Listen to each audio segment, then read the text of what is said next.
Hello and welcome to another tutorial. So what we're going to be looking at this time is a couple of editor side things we can do to make it a bit easier when we need to build for multiple platforms. So we're going to take a look at how we can actually kick off a build from code and a couple of things that we need to consider when we're actually doing that. So let's dive on in. So the project, I am intentionally keeping it super minimal and super simple. Thing with building for multiple platforms, that's something where it can take a lot of time. So I want to make sure that it's actually working really quickly so that it's nice and easy there for it. And this is something where when you're doing things like this, where the process could take a long time, develop the process in its own separate project, in something that's much sort of smaller, that's going to run and build quicker. It's going to make your life a lot easier. So what we're going to do is we're going to just keep the default sample same, and I'm going to create a folder here that I'm going to call build tools. And what I'm going to do is I'm going to, within that, create another folder called editor. So because we're doing stuff that is interacting with editor side only things, this script has to be in this editor folder. And what I'm going to do is I'm just going to call this build tools. So this isn't something we're going to attach onto anything in the scene. We're going to actually use this to create an editor window. So that's going to be the first thing that we do, is make it so that we have that editor window. So what I need to do for that is, first thing, I bring in Unity Editor. And once I've brought Unity Editor in, then what I also do is I change this to be Editor Window. Now with that, I need to be able to have something to show this. So what I can do is I can create a static void function on show tools. And what this will do is this will go, okay, editor window, and we do just get window. Now to make it so that this function actually gets run, I can add in a menu item attribute. I can give it the name. So the way these work is it's basically use // to separate them. So that will create menus, submenus, things like that. So this will create a top level menu at the top of the window called tools. And then I'm going to create this and have it be called build tools. And what I will find is Unity will reload, and our menu's up here. We can see tools has now appeared, and I go to build tools. Now, at the moment, there's nothing there. That's to be expected. We don't have any build tools actually set up. It's not trying to draw anything yet. So for having it draw, that's fairly similar to how we've worked with other bits for UI.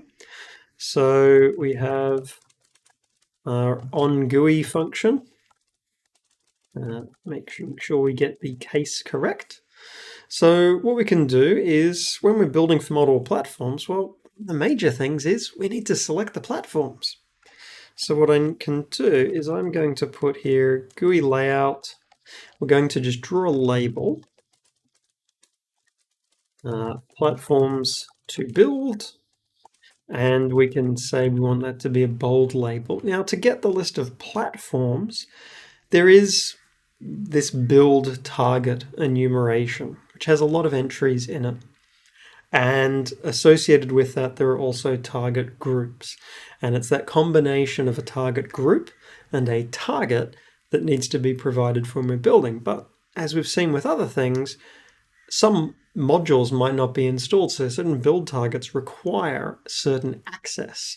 So we actually need to build up a list of what targets are available. So what I'm going to do is, and I'm going to do this in private void on enable. So I want to enumerate all of the possible build targets there are. So what I can do is I can have build targets, and I can use system.enum.getValues. like this and give it the type of the build target enum. What that will do is that actually gives back an array that contains all of those. So I can then loop through this. I'm going to call this build target value in build targets, and the reason for that is because I actually need to cast that like this. So I need to perform a cast. So now I've got my target. So I can ask the pipeline if that target is enabled. So I can check, in this case, if it is not enabled, because we'll skip it in that case. So I'm going to build pipeline, is build target supported?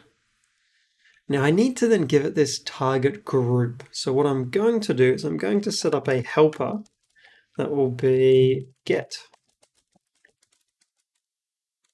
target group for target. And we give it target. And then we also provide as a second parameter target. So if it's not supported, we'll continue skip F unsupported. Now we need to implement this get target group for target. So this is a good use case for using our switch expressions.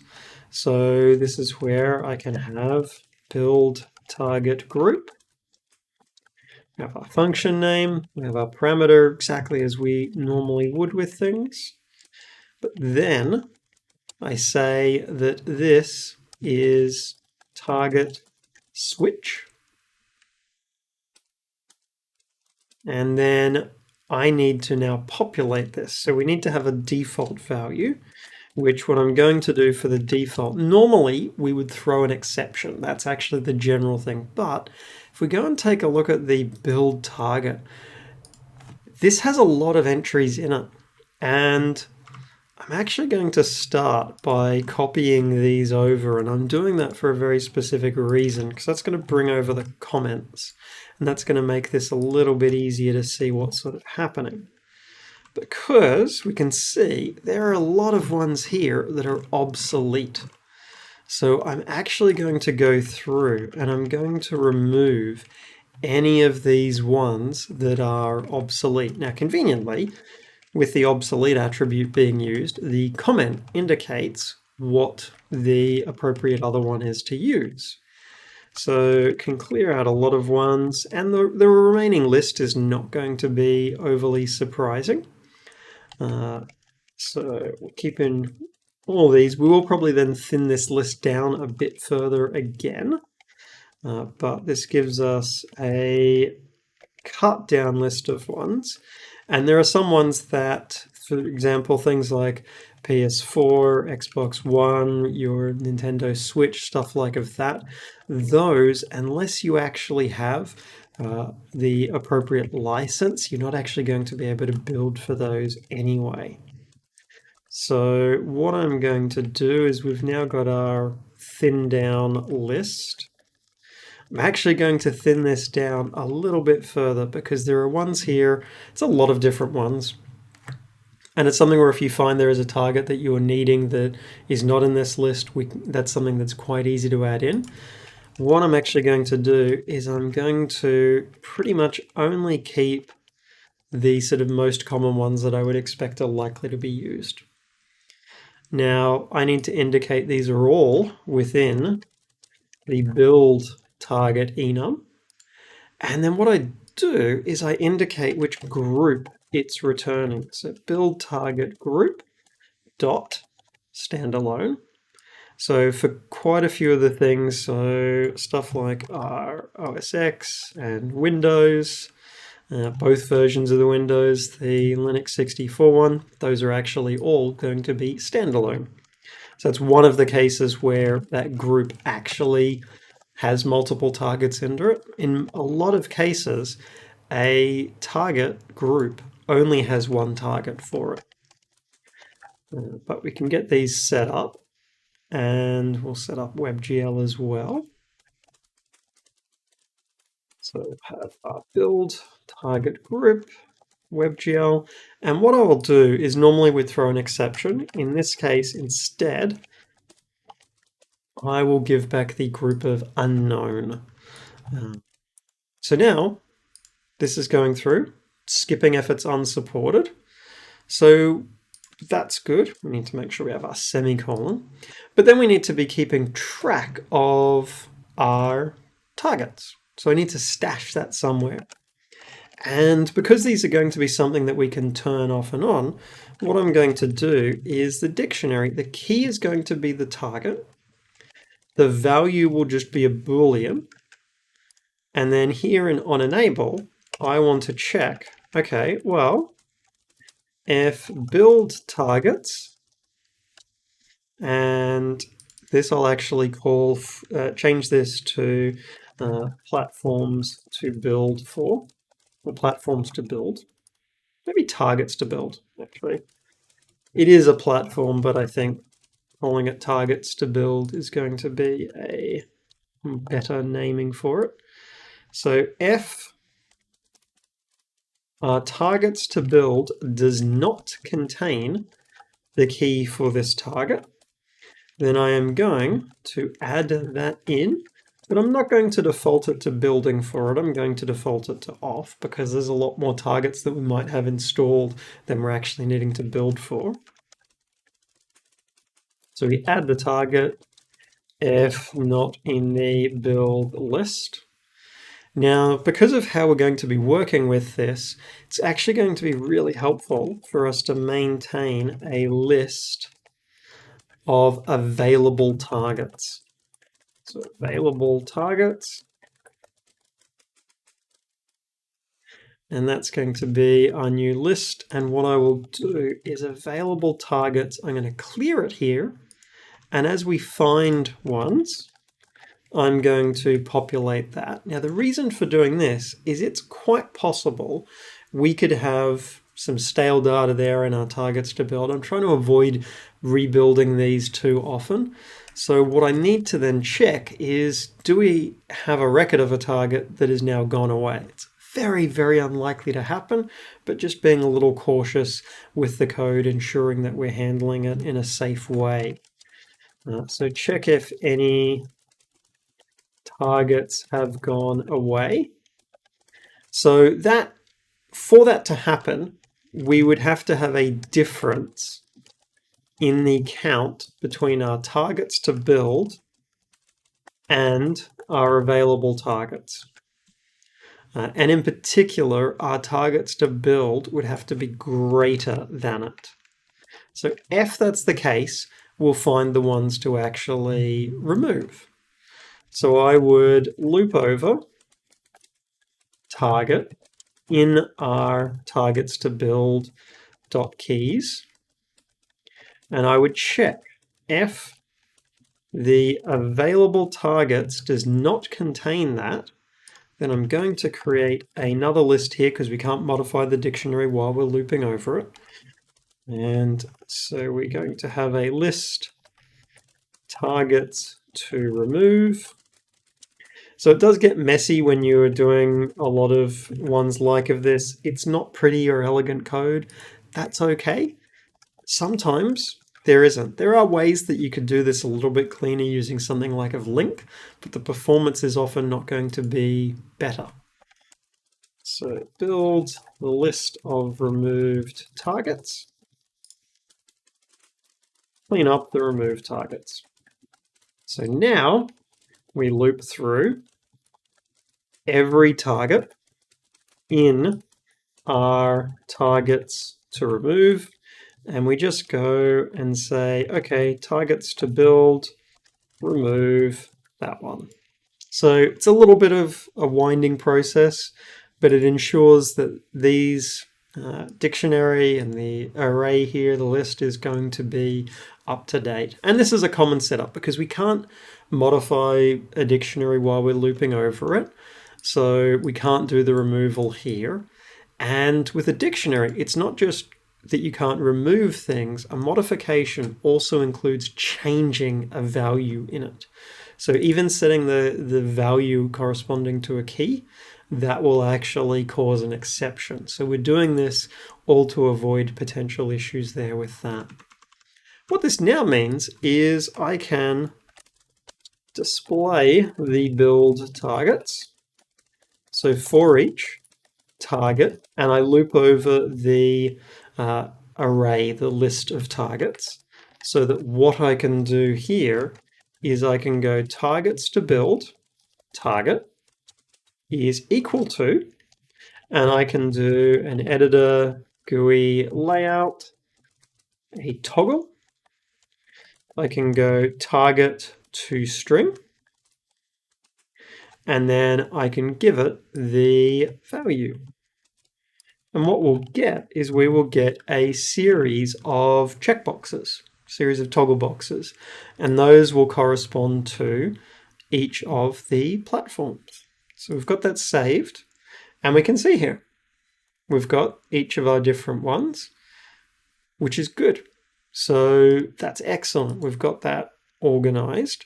Now we could do stuff for sorting that list as well. That's something we absolutely could do if we needed to. But for now, we've got that linked up. So now we can set up for doing a build. So I would have F editor GUI layout, and actually, sorry, it's just a GUI layout dot button, and build all platforms. What I would do is I would actually maybe have a count here, num enabled, and F targets to build target. Then we do num enabled plus plus. Then here I would actually check, well, if num enabled is greater than 0, then we can make this a little nicer, and we can go, okay, well, build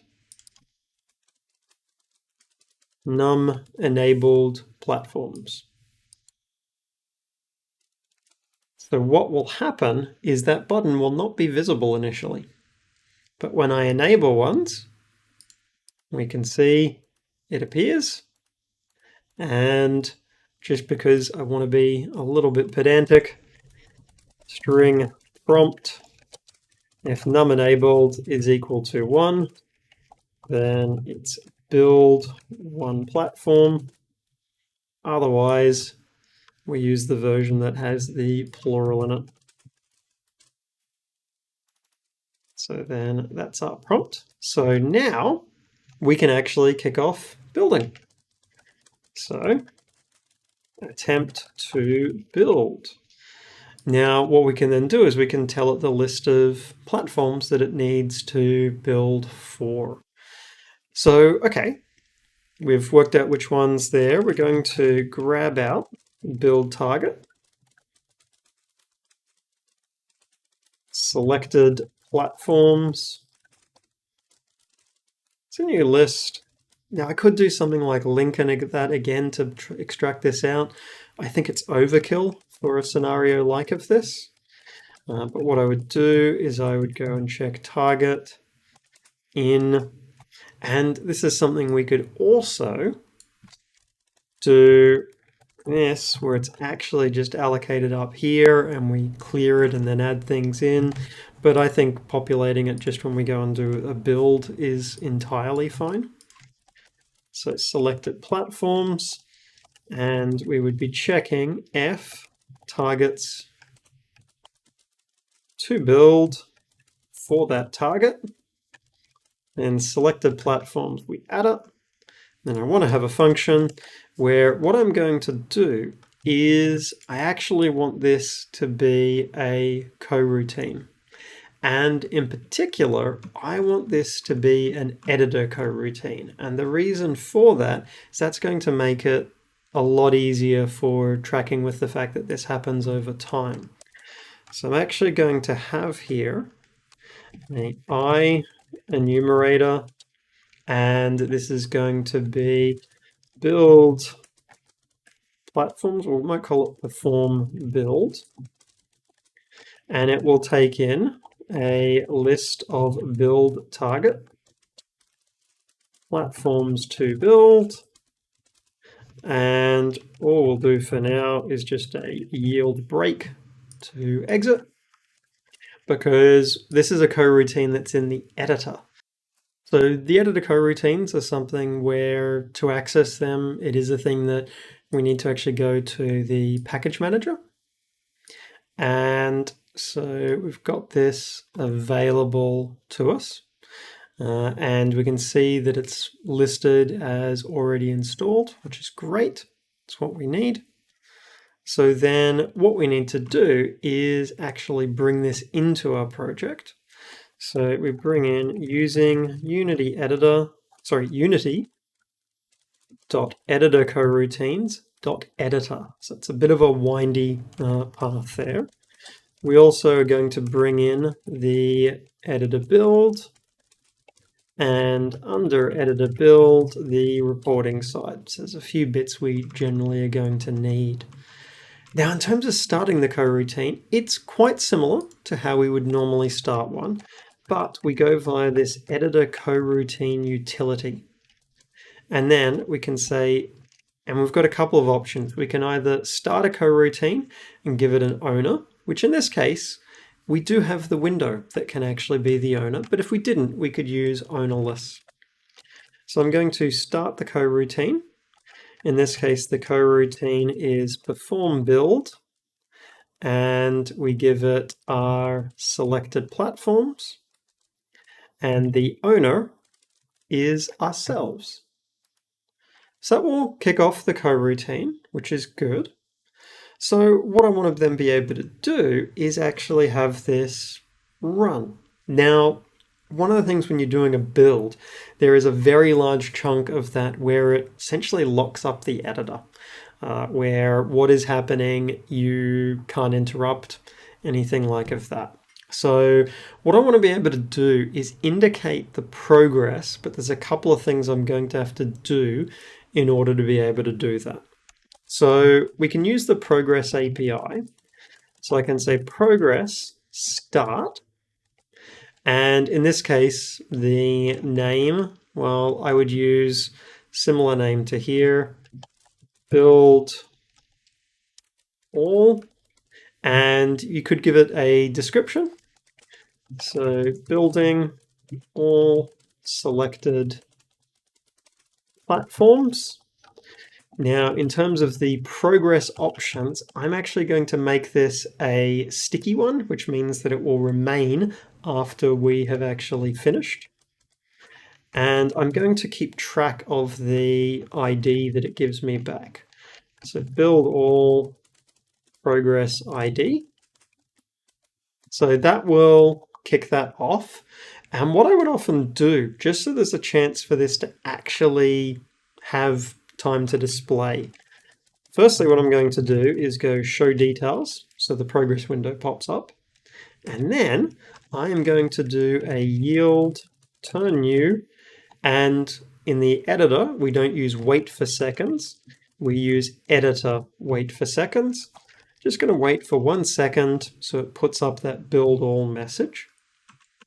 Then when it's finished, I want to actually have it indicate that it's finished. So show the progress display. Then down here, what it would do when it's actually done is we would go progress, finish, and we would give it the build all progress ID, progress, status, and in this case, we're going to say if it gets to this point, it's succeeded. So there may be things that cause it to exit out at an earlier point, and that's okay. This is just us being able to check, is it actually successful at this stage? Now we need to build the individual platforms. So, okay, build each platform. So I'm going to do this where I go, and I'm going to rename that to targets to build. Keep going from calling it targets to platforms, because platforms the terminology I am used to using. So I'm just going to make sure I rename all of these just so that I'm keeping it consistent. Build each target.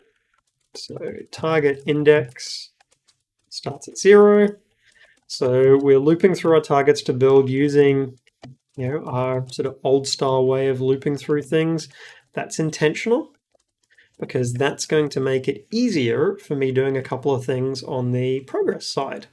Because what I can then do is I can go, okay, well, progress, start, and I can have this be build, and I can include the target name.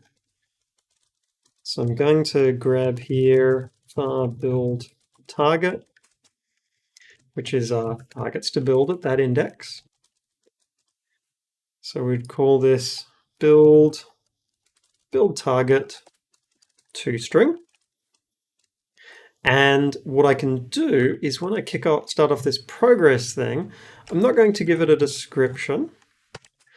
I am going to say in terms of the options, so we've got a few different ones that we could be using for this.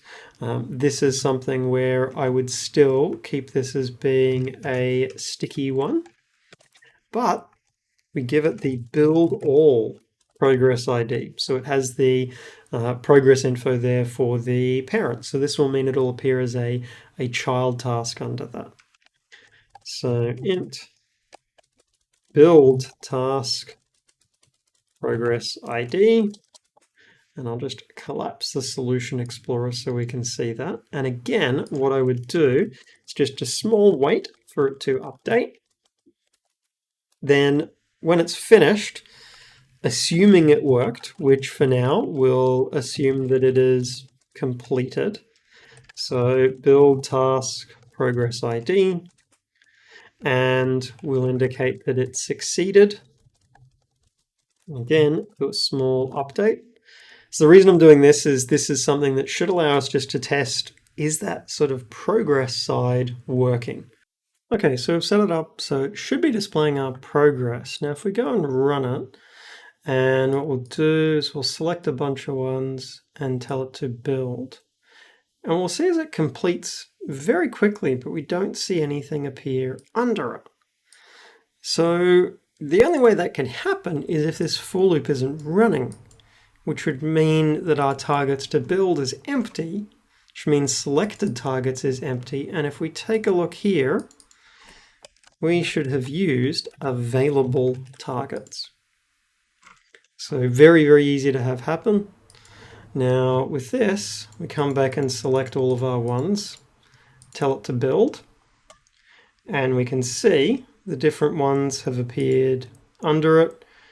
So each one as it goes to build it appears, and then we know that it's done. So that's handy. We could also update the progress of that main task if we wanted. So we could do progress report, and we give it the build all progress ID. And there's actually a version of this where you can tell it what stage it's on. So we do target index +1, and I would give it targets to build count. So that way then it can actually know what particular step it's currently on. So if we put in all 5, then it can see 1 of 5, 2 of 5, things like that. So that's good. It's able to be updating the progress there. And then once it's all finished, it's complete. So that's good. We're ready then to actually have it do the building. So what I'm going to do is build result equals build target, and I give it, call this actually build individual target. We go build target. Now f build result is anything other than successful. So if it was a false, then what I'm going to do is I'm going to indicate that this task has failed. I'm going to also indicate that our build all task has failed. And then I am going to exit the coroutine. And what I could actually do, don't really need to even store that. I could just go like that. So perform the build. And so then I have a tool, build individual target. We get our build target. And by default, we'll say that we return false, but we'll then update that. Now, in terms of how we go about actually building this, so the command is actually a pretty simple thing. So the command ends up looking like we do build pipeline, and we can say build player, and we need to give it these player options. Now, there are other things we can give it. You could give it manual level names, things like that. I'm going to use the build options, and then that I can actually populate all of the information I need into it. So what this gives us back is we get a build report, and I can access the summary, because that will tell us if it was successful or not. So what I can do is I can check, okay, well, if report, and we can look at the summary. If that result is equal to build result succeeded, then I can return true. So was the build successful?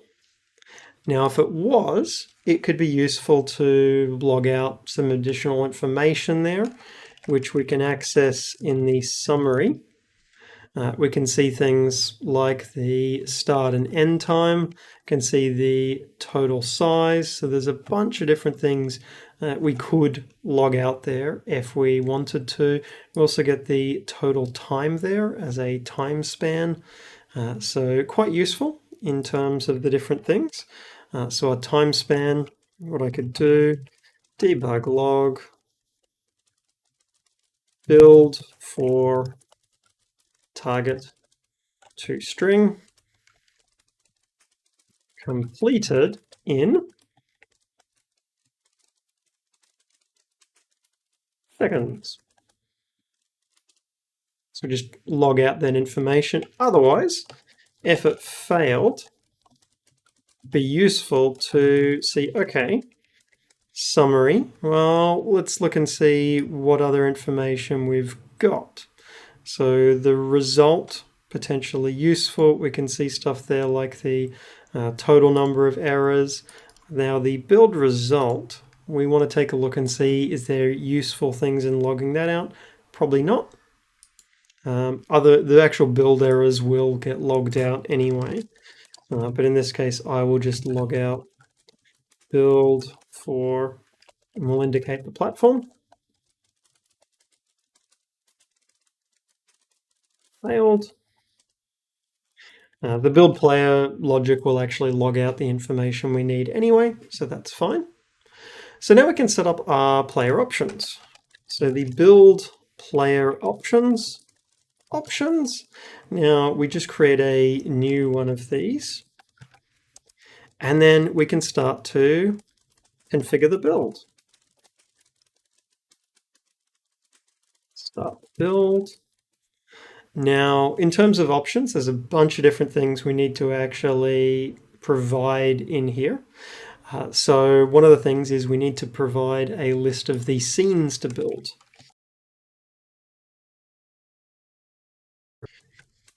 So we loop through scene in editor build settings, scenes, and then I can just go, okay, scenes, add, and then what we add in here is the scenes path. So we're extracting the list of scenes. So get to the list of scenes.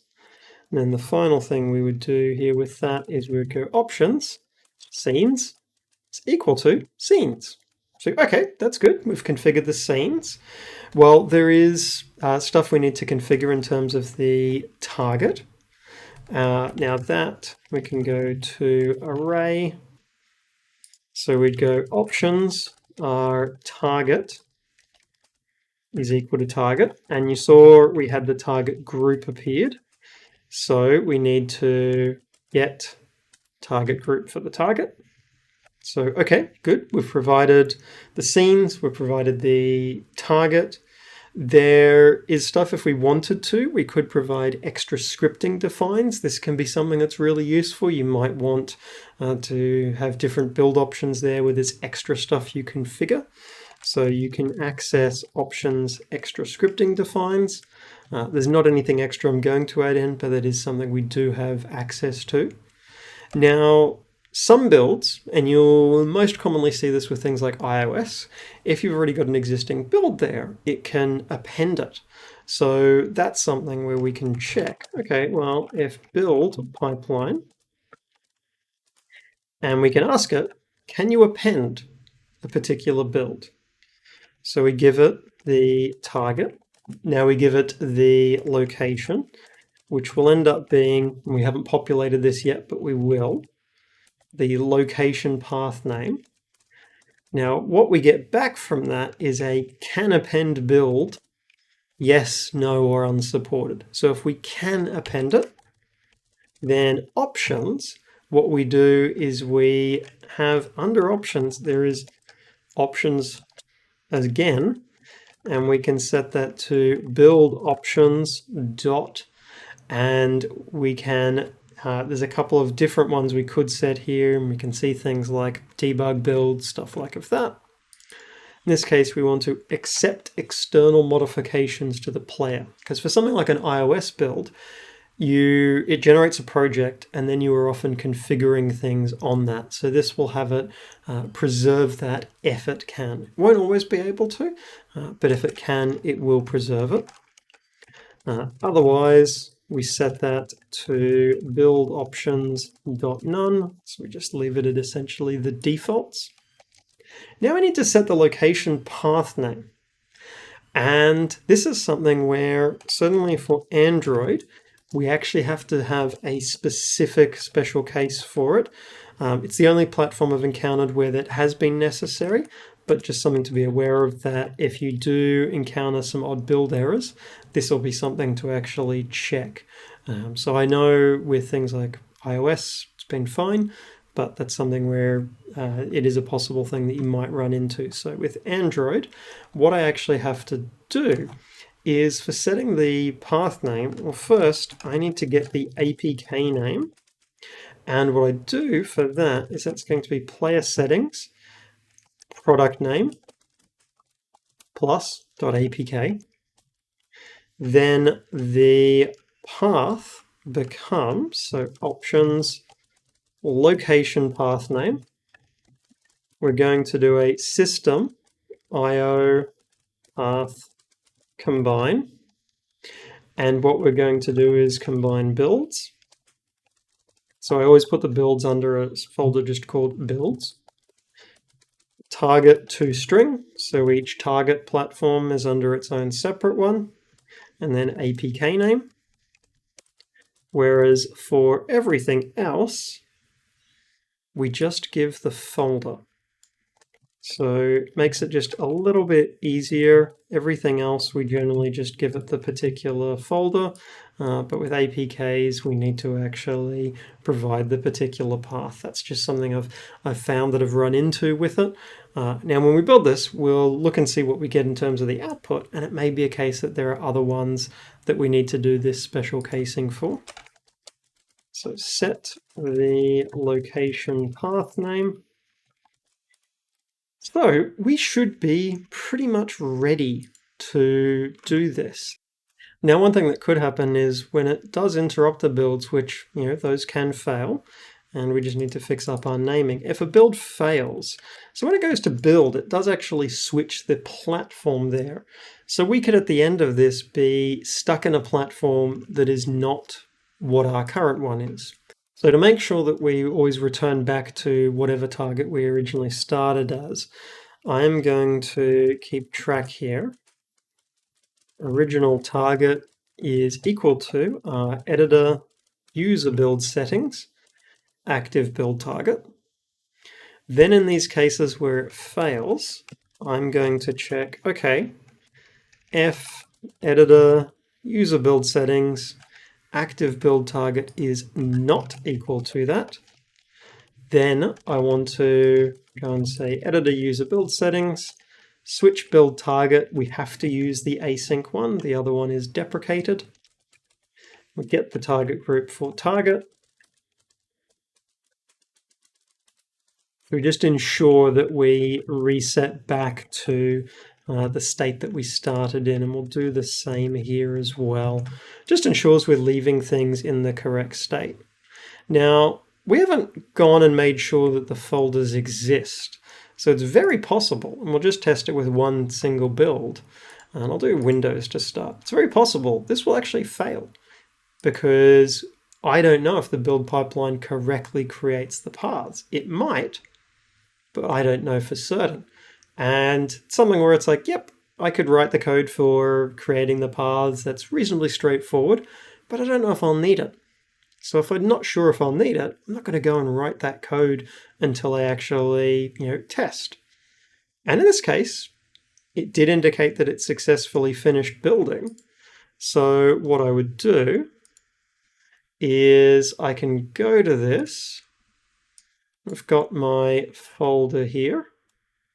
I have builds.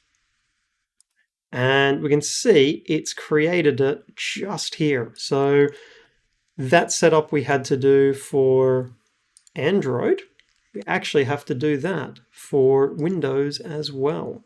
So what I'll do is for these other ones, I'm going to bring in player settings dot product name. So that looks a little better.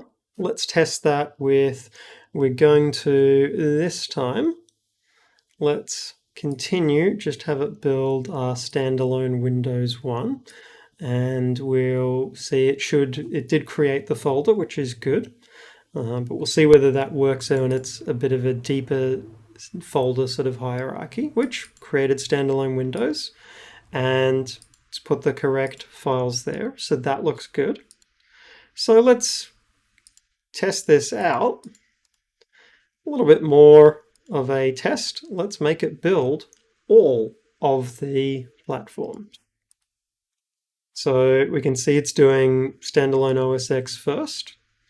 So this is something where the big advantage of this is it's normally if you're having to build all of these, it's annoying. You switch platform, you hit build, and you come back. This way, you can kick off all of them, and it will just do it in one go. So that's worked. It's given the correct sort of naming that we need for OS X. It's doing standalone Windows, which we've already got there. iOS, it's going to generate a project file for that. So when this runs, we'll be able to see it will have our project file. And it is going to, depending upon the platform, some platforms it will take a little bit longer. That is something that we will see. There is a fair bit of variation depending upon how different the platforms are in terms of the level of work it might need to do when switching to that particular platform. Because Windows completed in 4 seconds, but as we can see, the iOS one is taking a fair bit longer. And that's what I would expect, because iOS, it's not generating an executable, it's generating code and a project for it. So it's actually, in some ways, a more complex thing that it's having to generate than it does for the other platforms. So iOS, it's got a folder, we've got our project and everything under that, which is good. So far so good. We've built for 3 of the platforms. It's now building for Android. Similar with iOS, it's a little bit more involved. It's quite common for mobile. Should be a bit quicker than iOS often for building, just because it's not doing that step of generating the project that happens. Because to generate that project, it's not C# code that's going into it. It's cross-compiling the code, so it is a little bit more involved. But with Android, we'll get an APK, so we should see that pop up in a moment. And then it will just have the standalone Windows 64 one to build for. So we can see we've now got the Android one, it's created the APK, correct naming and everything, and then it's going to build the final platform, which should be very quick, and we've got our Windows 64 one. So we've got our build setup, really quick and easy for building all of these. You can see the total time everything took, and we've got that information being logged out for the different ones as it sort of comes through. So everything has worked there. We've got our platforms being able to be built. Now, we've created this. It's a fairly simple sort of setup. We could be going and extending this further, and this is something that we'll look at extending further. There are not a huge number of things that I would add to it, but some of the things that you might want to add to it is stuff where it's automatically changing version numbers, things like of that. What I wouldn't do is I would specifically avoid going and doing something where you are player settings. So these settings here, yes, it is possible that we could replicate a lot of these here, but I would avoid doing that. The reason being is that it's all too easy for things to get out of sync in terms of things that Unity's added in there and them not being supported in your build options. So I would keep that this is used for configuring what things to build, and then this is used for the main player settings is used for configuring the specific details there. So this is the build tools lets us configure sort of general common stuff and automates that build process a lot for us.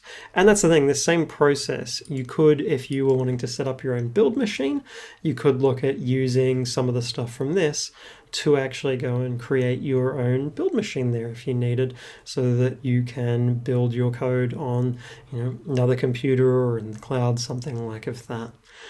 But we've got our build setup up and running for all of our different targets, and it will adapt to whatever targets are present, which is great. So if the user has got different modules installed, they'll see different options there. So if there's things that you can think of that you might want to add to it, dive on in and experiment with it. Give it a bit of a test on some of your projects. I've intentionally put all the builds under the one folder so that it can easily be ignored via version control. I'd really recommend doing like of that. But you could go finer grained. You could have stuff where based upon whether it's, different branches in the repo might build to different folders. Those are things you could easily be doing as well. Thanks folks, hope you found the video interesting and helpful. If you have, chuck in a like and subscribe, really helps out, it's really appreciated. If you've got any questions, chuck in a comment below. If you're looking for the code for the project, it is available up on GitHub. The link to that is in the description below.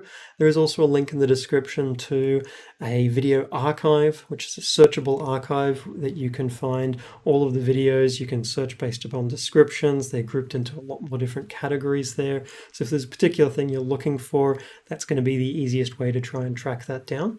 And if you're looking for other ways to support the channel, then I do have a Patreon, and there's a link to that in the description below as well. But until next time, bye!